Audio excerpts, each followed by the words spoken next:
Welcome to the Localization Fireside Chat. I'm Robin Ayub, your host. Join me for captivating conversations with industry leaders exploring localization, translation, and global communication. Ignite your curiosity as we expand your horizons through these conversations. So let's dive in together into the Localization Fireside Chat. Good afternoon, everybody, and welcome to the Localization Fireside Chat. My name is Robin Ayub. I'm the founder of this young channel that just started in April.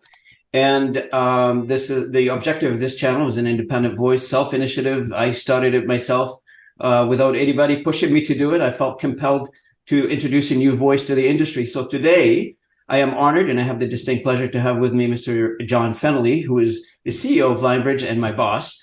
I have the pleasure to be talking with you as well, John, today, and welcome to the channel. Yeah, thanks for having me. And thank you so much for being here. So on this channel, John, we say there's two categories of people that they have a story of, by accident, they join the industry somehow. And those who are purposefully, they wanted to join the industry since they were young. They went to universities, they studied, they ended up in the industry. So if you don't mind sharing with the audience your story. Well, thanks again for having me. And I don't think anybody's got a better story than you do. So I don't know if you've shared that with the audience. Maybe that's for another episode of the podcast. So I've been the Lionbridge CEO for 6 years now. It has been an amazing 6 years, which we could talk all about. I think like lots of things in my life meandered into with, the overall plan on where I wanted to get to, but the language industry wasn't one of them. Ironically, I'd been the CEO of another company completely unrelated to language. And I got a call, that company's being sold. I was looking for something else to do.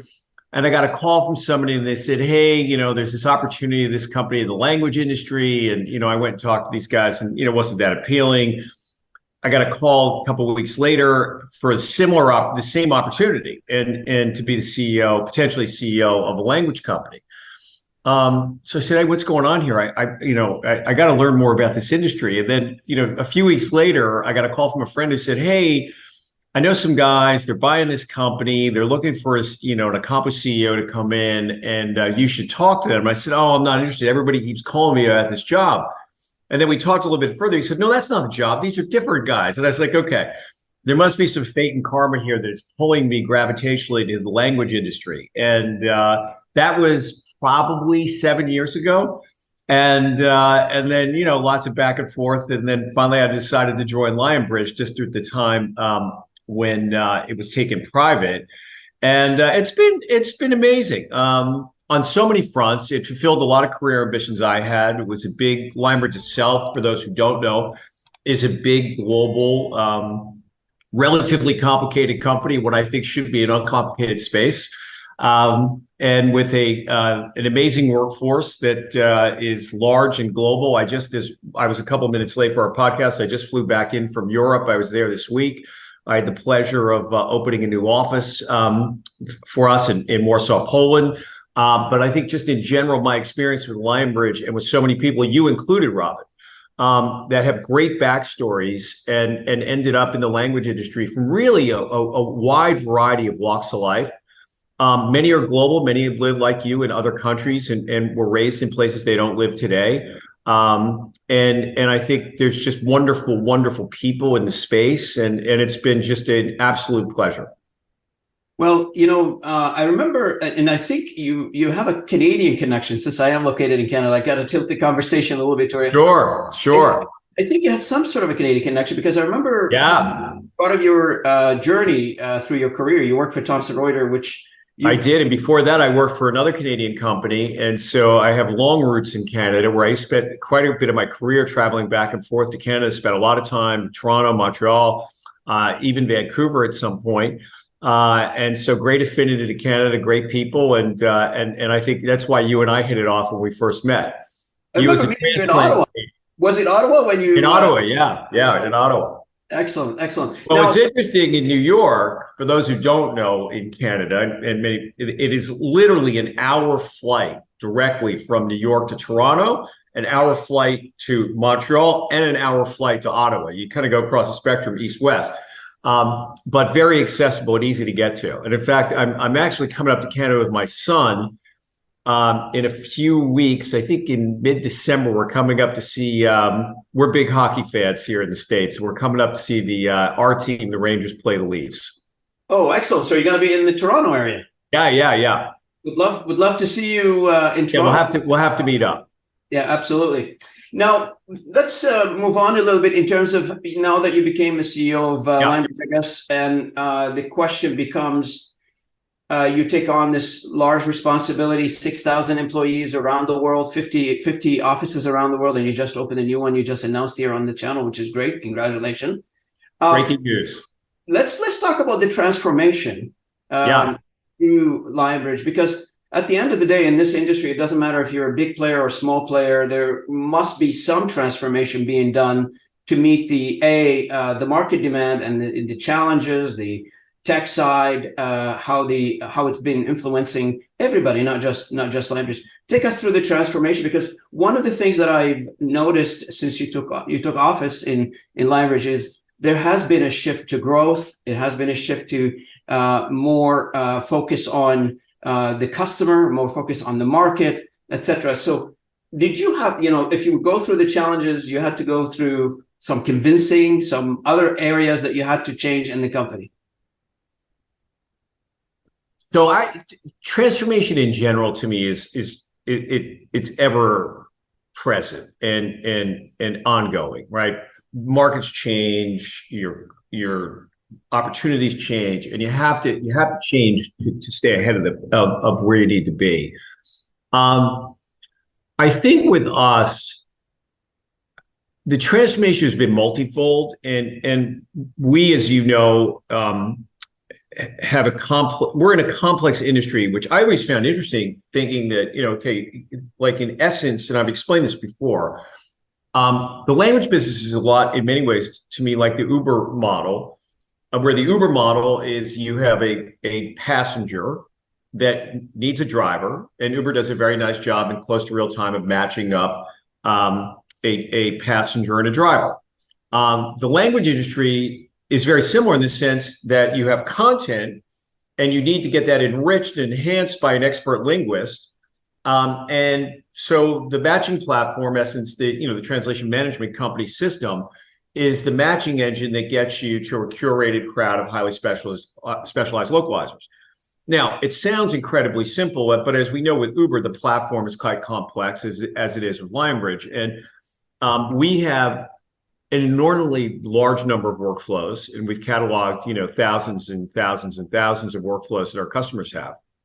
And so when you look at that, there's as I call it, a hidden tax that is in the language space. And so you try to simplify it. And the reason you do that is threefold. One is you want to have better delivery for customers. You want to have, the two paramount things in this business, which are in life contradictory, are speed and quality.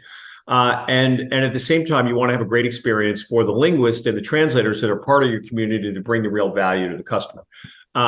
And so to me, that's an ever-going transformation, is how do you simplify that and really start to have technology do a lot of the things in automation and routine tasks that traditionally have done by humans. I mean, the language industry is quite fascinating since probably its inception.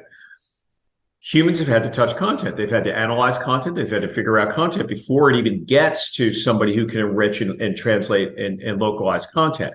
So that's one aspect. And then along the way is AI becomes more and more prevalent. Now, a little known fact to many in the language industry is that we've used AI before it was even a common term, right? If you go back to the 50s and the first machine translation that was done with IBM scientists, translating, I think, it was Russian in ENIAC, I believe, in the original precursor to the supercomputer. And so, if you think about how much now the machines translate content, it's been a constant evolution and transformation on that end as well. And that will continue. And you think about, you mentioned we have 6,000, we slightly more than that employees now. And we want them to do more interesting things, to work on higher value added activities that can bring more to the customer. And we're in the process. We've seen that year after year after year, we've been able to do that. And we'll continue to do more of it. And so it's ongoing. As you know, one of the key priorities I set for the company was simplification. which means a lot of different things to people. To me, it's a constant transformation of complexity to try and make it easy. And the reason it is so important to me is simplification means two things to me. One, it's very easy for your customers to do business with you. And two, and maybe more importantly, it's easy for your folks to do business with customers. That's right. You're absolutely correct. And on that note, I've been talking to a lot of people on this channel, and everybody seems to be focusing on the AI portion of the technology and how it impacts the translator. The objective is to make the translator or the linguist a lot more productive than they are right now, dealing with a massive amount of content in a shorter time, etc. However, if you take a scan across the entire industry, I think there's like 19,000 companies in the industry. They were about 18,000 something. And most of these companies, they hire project managers because the model is your translators on the outside and your project managers on the inside, generally speaking. So if the internal population of employees is mostly clerical, I would call it, or project manager or customer service, whatever they are, I have not seen a lot of innovation coming on that front. What's your thoughts on that? Well, I think hopefully where we're headed is that project managers will bring more value to the customer. And instead of being an orchestrator of file transfers and tracking work and tracking delivery dates and tracking, capacity, which are all ripe to be, I think, augmented and enhanced by AI. The real value add to me will be what insight and analytics can they bring to the customer. And so what's already happened is translation industry is not new, as I said, to AI. And what we've seen over the past several years is there's been an explosion in content, which continues. At the same time, the size of the job that we get gets smaller and smaller and smaller.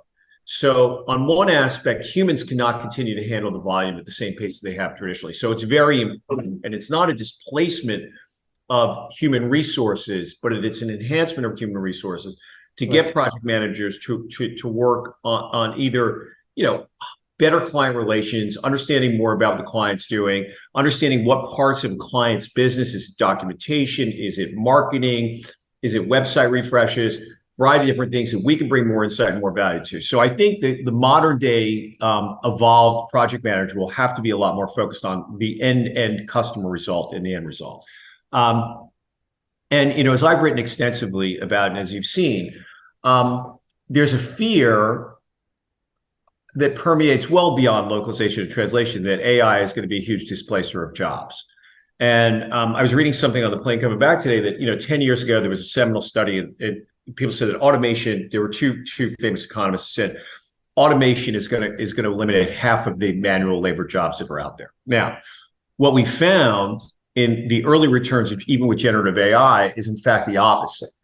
That star performers, whether it's in sales, whether it's in translation, whether it is in customer service or other service-oriented industries that are right for I think transformation with AI, have seen that low performers can get either booted out or boosted up, and star performers will use AI to their advantage and excel. Very interesting, and I think we're going to see a lot more in the data that comes out. But the most important thing that I keep telling our company on a weekly basis is don't be worried about AI taking your job, but you should be worried about career advancement and job security from someone who knows how to use AI. Yeah. And I think that will be one of the great skill sets that will evolve over the next 3, 5, 10 years, is people that are very comfortable with technology, very comfortable in saying, hey, how can I use this? How can I enhance what I do today? I mean, one of the things that I think is probably fascinating, if you're a high-performing salesperson, you want to go out and talk to as many people as possible, right? I mean, to sell as many products in whatever industry you're in. AI in general allows you, the tools that are out there today, to talk to more people, to cut through the wait times, to get through the email traffic, analyzation, summarization, There's so many different things. And I think we're already starting to see that the star peak performers are saying, hey, this is not a threat. This is a tool. I could use this and I could and I can really multiply my my productivity and of course in that profession my earnings. So I think there's a myriad of examples of it, and we'll see where it shakes out. But I mean, a long-winded answer to your question about project managers, but I think it speaks across the industry. I also think to your very specific to the localization industry, as you said, there are tens of thousands of localization firms that are out there. My guess is that because technology will be needed to scale, as the size of translation jobs gets smaller and smaller and smaller, and we've already seen that over the years, where post-editing is now more prevalent than it's ever been. I think a lot of the small language companies that were really started by translators, and what's a unique thing to the language industry, I think so many husband and wife translation teams that dot the landscape of the language business. I think that many of them will probably join other larger enterprises. And, I'm not sure this is a great thing, but my guess is that over the next couple of years, the big potentially will get bigger. That's right. And, funny you mentioned that, because I've been talking to a few people on this channel who are specialized like in mergers and acquisitions and et cetera. And they're telling me like they're very active right now in terms of deals that they're going on in the industry. So to your point, there's a lot of people are trying to think exit now. Yeah, I think what's happening is at the, and I don't mean for anybody to take this the wrong way, at the lower end of the market, I think there's a fear that technology may surpass the capabilities of some of the, or the budgets and the investment capabilities of some of the smaller firms that are out there. And they're looking to exit if possible. Yeah, that's right. Now, there are also like those, there's a meeting in Quebec, actually last week or the week before, I can't remember. OTIAC is the Association for Translators of Quebec. And there is a pushback here, against technology from those types of associations, from individual. And you can see it in the sentiment when, you mention AI, they shy away from it. But I think the floodgate is open and the genie's out of the bottle. And I don't know anybody can stop this, the advancement of this type of tech to invade, not just the localization for the industry. I mean, I'm hearing about it in engineering, in automotive, in construction. It's going to be part of everything that we do on a day-to-day basis eventually. History tells us that once a new technology comes, to your point, it's very, very difficult to put back in the bottle. And so I hearken back to when I got into this business, and I went to some conferences, and machine translation was a dirty word or a dirty term. And, I talked to a lot of translators, and nobody wanted to talk about machine translation. It was this existential threat. It was going to put them out of business. Now, fast forward 5 or 6 years, I don't think there's a translator that doesn't use machine translation as their own productivity tool. And so I think many of them couldn't even envision that 5 years ago, because they said, oh my God, all my earnings are going to go. I'm in trouble. I've got to find something else to do, machine translation.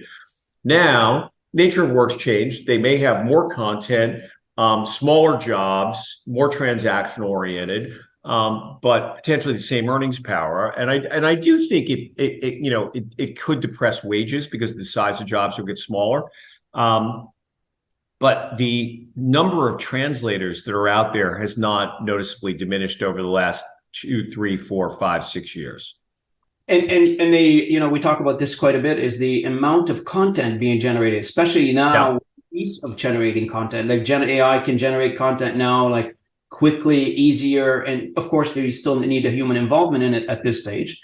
But the production of content has accelerated, and that content either needs to be curated somehow, revised, translated, edited, etc. So the amount of work is not diminishing, that's for sure. And one of the conversation I'm having here coming up is with the academia in Canada, and academia specifically on the language side of things. And that's an industry that's facing shortage of students coming in proportion to the work that is waiting for them, right? So it's solving an issue. The delta between the content and the capacity to produce is very large, and to fill that gap, we will need a lot more people than we can produce in universities today. And I hate to use the Well, word. I think there's two really good points there. One, which is, and I set an audacious goal for our company a couple of years ago, say, hey, localize everything, right? We want to localize everything. And people looked at me like I was crazy. I said, how can you do that? I said, well, you can't do it with people. There's no way you can do it with people. You can't take all the content sets of the world. There's not enough translators to go out and do that. The second important but very different aspect, if you go across a wide variety of industries, from financial planners to truck drivers, to medical professionals, to translators, and on and on and on and on, the average age continues to rise. And this is endemic across many industries in many regions where our workforce is getting older. Canada's a little bit younger. US, the average age is 38. China, the average age is 38. Japan, the average age is 48. Some places higher in certain parts of the country.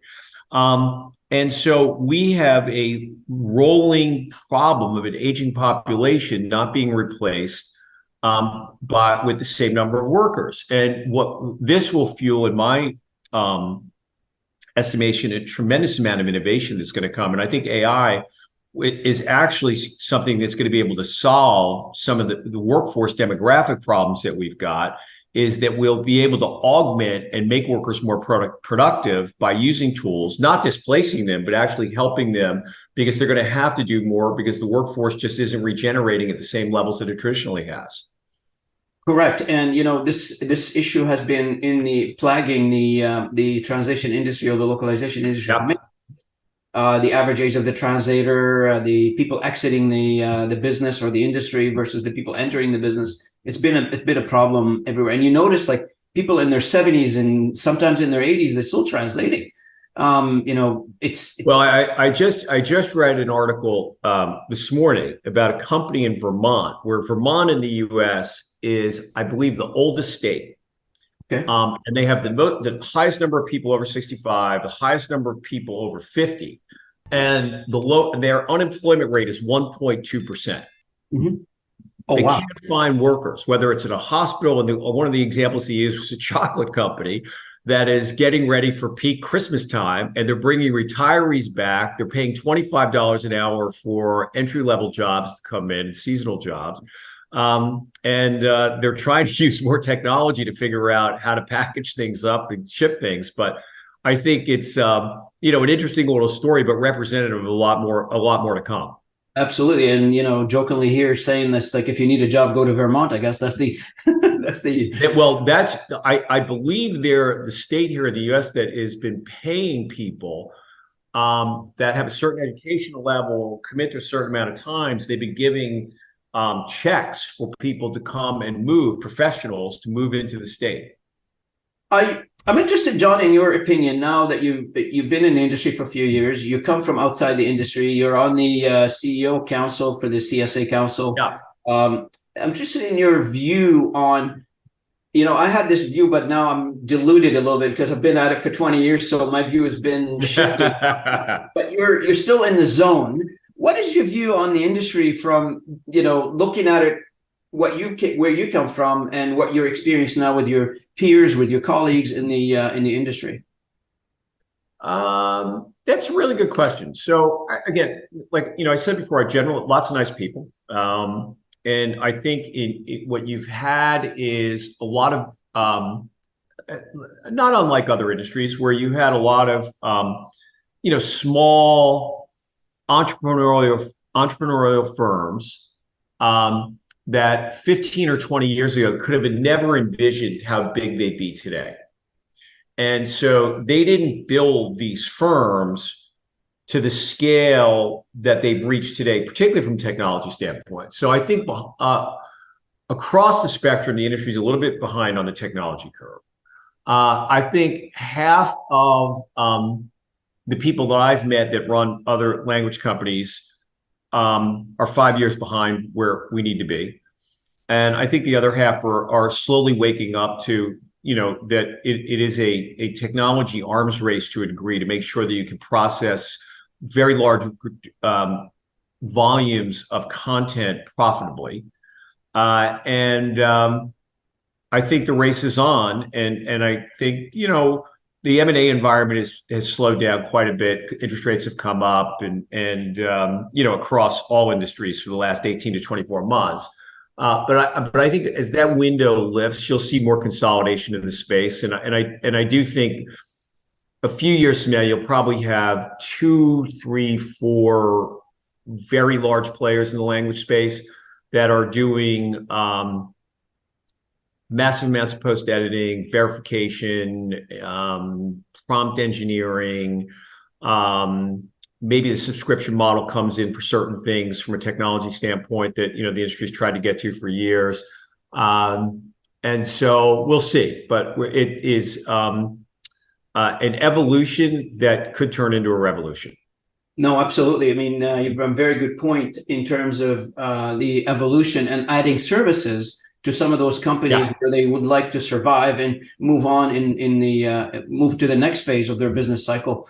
Because if you're not, if you know, of course, the industry will always have the small boutique ones where customers, they want to deal with boutique companies. But for the majority, where the bulk of the work is going to be in that middle space to the, you know, high volume area where you need transformation to accommodate those types of customers or those types of market. Now, and it's a tricky one to know where to make the right investments. I mean, the evidence is pretty clear that the companies that make the right capital allocations will outperform, and understanding where you need to go. And, you know, the easiest decision to make oftentimes is to do nothing and the status quo. That is also the decision that oftentimes, you know, allows companies to atrophy and suffer. And you have to make some bets at some point about where you think the industry is going and how, in our case, that, you know, technology will be a game changer. Now, one of the things, and this is your favorite topic because I know it's near and dear to your heart, is revenue generation. One of the topics that we talk about on this channel, which I'm noticing it's across every company I talk to, every individual I've talked to, is they describe a sort of a problem that it's across the entire industry is called revenue generation. Especially on the SMB side, small to medium businesses. It's a quite, you know, you can see it's pattern that there is a revenue generation problem. Now, you come from the outside the industry, and, you know, I'm in sales as well. How did you see it when you first came into Lionbridge, and what methodology did you implement to achieve growth? And how do you recommend, in a general terms, we're not looking for the secret sauce here, in general terms, how did you, what do you recommend for other companies to consider? Well, at a very, very high level, my take when I got to Lionbridge is that we were very internally focused, and that is certainly not something I think is at the forefront of going out and acquiring new customers. And, you know, as you have seen me write several times, that you know, coining one of the great management consultants, Peter Drucker of all time, the business of a company is to create a new consumer or a new customer every day. And so how do you go about and do that? I mean, culturally, I think it's very important that your employees are in tune with that. That when you have potential customers, you do everything to win those customers and service them. And that you think about proactively is how do you innovate and bring customer solutions? I think very pointedly to some of the problems you point out in the SMB space is that translation by itself has some complexity in the sale process. And, you know, we bought Gengo a few years ago, which is fabulous asset for us with self-serve capability. But all the folks in the self-serve space got to a certain level and then kind of stalled on growth, because what we saw was, hey, once you go up the food chain, the bigger customers at the higher end of the SMB space or enterprise space, they need more personalized service, and they need more interaction with the supplier to deal with the various things that and complexity of their projects. So I think that continues to be the largest impediment of growth for a lot of companies that have not traditionally in this space invested heavily in sales and marketing, and have built large inside sales machines that can really go out and service a wide swath of small customers. And so the last thing I would add, because I could talk about this for quite a while, the customer experience is super important. And years ago, the business-to-business sale had what I'll call a free pass, because consumers didn't expect to have the same experience in a business-to-business environment as they had, and I could say a consumer, the business consumer, than they did in their own personal lives when they started using cool apps and websites and e-commerce. And it was like, wow, this is a revelation. It's so easy to buy this stuff. Like when I deal with companies as a business buyer, why is it so hard? And that is now changing. And I think table stakes now is you have to have a great customer experience. And if you don't, you can throw all your ambitions about having sales and revenue generation out the window, but customer experience is paramount. Absolutely. And, to that end, I've noticed, on a personal level, working with you and the team, the transformation that you've introduced from the simplification objective that you set for the company, which greatly, at least embedded, we've changed quite a number of processes, and it embedded it into people's mind that we need to simplify, and it's on their mind. And the other part, which I really like, is everybody's now involved in the sales process. It wasn't, in the past, and it's similar to any other organization. We're not different. It was a task to, number a few people that they do sales, which is a sales team generally. But now you can find that there's, more people involved in the sales process. Now, I was talking to a small, medium company not too long ago, and I was asking the question. I said, "So, do you have a sales team?" And the answer was no. I said, "So, how do you sell? Like, who sells your services?" He says, "I rely on my project managers to do the sales." Now, there's a pros and cons to life, I guess, in every model and every scenario. In this case, it works for this company, but the point taken was, once you involve that layer in the sales process, you end up with a better outcome, I think. Any thoughts on that? I think that has been the way that lots of small translation agencies operate. Right. And I've talked to literally hundreds over the last years that don't really have sales forces, and they have operations people masquerading as sales folks. And it's generally okay, but what you don't see are big organic growth numbers with any of those companies in reality. And I think it also takes away from the project manager really focusing on the end result from the customer, because they're conflicted. Now, that doesn't mean, to your point, where when you have an opportunity, you get everybody in the company involved, because the beauty of the project managers, they typically know a lot more about what's happening at the customer and with the customer and what's really important to the customer. And as you again have heard me say, I always tell our folks, please put yourself in the shoes of a customer. Like, what looks good for the customer? They're not talking to you just because it's a beautiful Friday afternoon. It's nice to talk to Robin today. Robin's a good guy, but they have other things to do, and they have career aspirations. They want to do well. And so I was like, what can you do to make the customer look good and help them look good? Because they have all these constituents back where they work, and they want to be able to say, in this case, we use Lionbridge, and look what happened. It was a fantastic experience. Everybody benefited, et cetera. And they're the ones who chose them, right? So I think to put yourself in the shoes of the customer, understand what a win is for the customer, what complicated problems they're trying to solve while they're talking to you. I mean, that to me is the most important thing. And if you can figure that out, usually you'll have a pretty successful outcome. Now, John, let's shift a little bit, because everybody's on their mind is what's next? What's the vision for Lionbridge? And, I hear that quite often from my contacts from the audience. Yeah.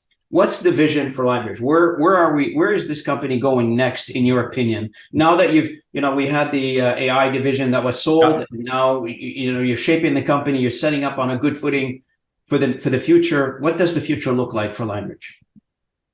Well, the future is different for sure, and we set a strategy out 5 years ago, which by and large still exists, was to focus on high growth verticals. Our AI data training business.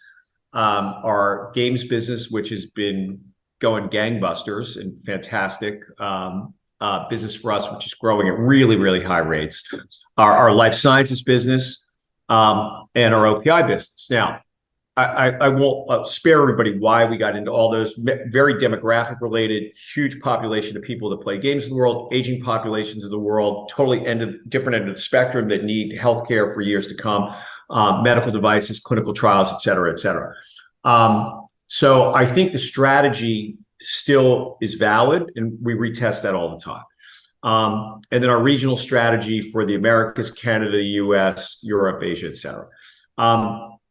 The vision that I set out now, interestingly fueled by generative AI in some respects, was two and a half years ago, is localize everything and give our customers the ability to democratize localization and take localization to parts of the company that it never existed before. And to be able to be very rapid from a response standpoint with marketing campaigns, get more data and analytics back, but really to localize content sets that were either out of reach from an economic standpoint or out of reach from a technical standpoint. And so we want to give our customers the ability to localize any piece of content they have within a framework that they can afford. And in your, based on this and to capitalize on what you just said, in your opinion, what sets Lionbridge apart when you compare it to the other players in the industry? If a customer is considering to do business with Lionbridge, in your own words, what do you think the key ingredients that would make a customer come to Lionbridge, stick with Lionbridge, and stay with Lionbridge for a long time? There's lots of ways to answer that question. I think the easiest is that our employees really care about customers, and they will do anything to make sure that our customers have a great experience. And I think the proof of the pudding is that our net promoter scores continue to climb and reach new highs. Every time I don't think we're going to go any higher, we do.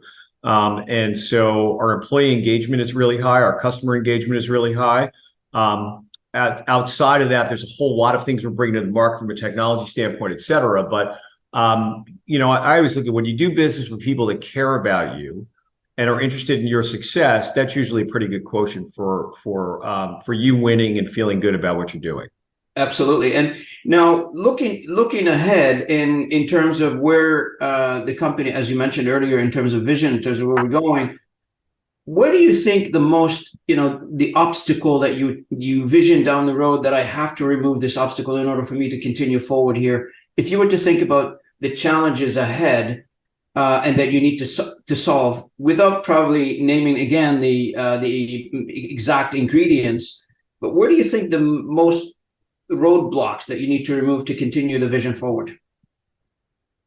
Really good question. I think it's talent and making sure that you have, as life evolves and AI evolves and the pace of change evolves, the difficult thing about companies is the team that got you to where you are may not be the same team that gets you to where you need to get to. And so from a technology standpoint, a product standpoint, a service offering standpoint, an operations standpoint, all sales, all super critical. So I worry all the time if you have the right talent. I think if you have the right talent in place in any company, you can do anything. So it's about talent, it's about human resources and having the right people in the right place at the right moment, basically. That's what you're saying. Yeah, I mean, if you're in the, in the oil business and downstream production is the most important thing to you, people are important as well. But in the services-based business that we are, people are paramount. If you don't have the right people, you could have a great translation management system. You could have a great workflow engine. You could have a slick invoicing module. You could have all kinds of things like that. But if you don't have the right people, I wouldn't want to be in that company. So based on this one, and when you look at that particular obstacle, I know you're from working with you and listening to you lead this organization, you focus quite a bit on talent and human resources in general. Do you think we have the right talents, or do we have to hire, develop, or what's in general? What's your view on this one? Promote from within? Yeah, it's a great. I don't think I've ever woken up one morning and said, this is it. It's like, it's perfect. It's equal. It's great. I wish I did. I'd probably sleep better. I think we've got a great nucleus that I look a lot at you can use any kind of metaphor analogy. If you think about a great orchestra and you're a conductor, you need, not everybody is going to be the star cellist. But you need, it's a big, complicated, very integrated production. And I think companies are much the same, right? Is not everybody is going to be the star developer or the star salesperson, but you need a combination of talent that can collaborate, I think more important than ever in today's day and age, that can collaborate and has a view. But I think the most important ingredient is that your organization continues to be curious about the future and curious about how things work and how to do things better and evolve. Absolutely. Now, I think the last category of topics that I would like to address for you and get your opinion on is there has been a lot of conversation around localization being part of the knowledge base industry, knowledge base economy, etc. What's your view on this? And do you imagine a day where entire localization industry be bolted onto another subset of the knowledge base industry and become part of that as technology evolves, as we develop things in the future? I never say never. I certainly think we continue to evolve in the knowledge base industry for sure.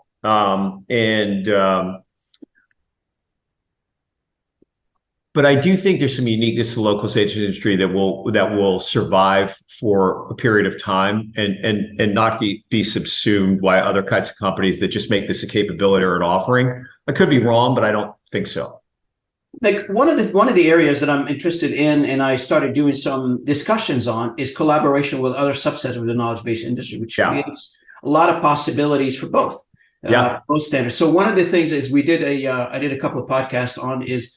I did a panel on knowledge-based industry where we talked to e-learning companies and how they fit within the knowledge-based industry.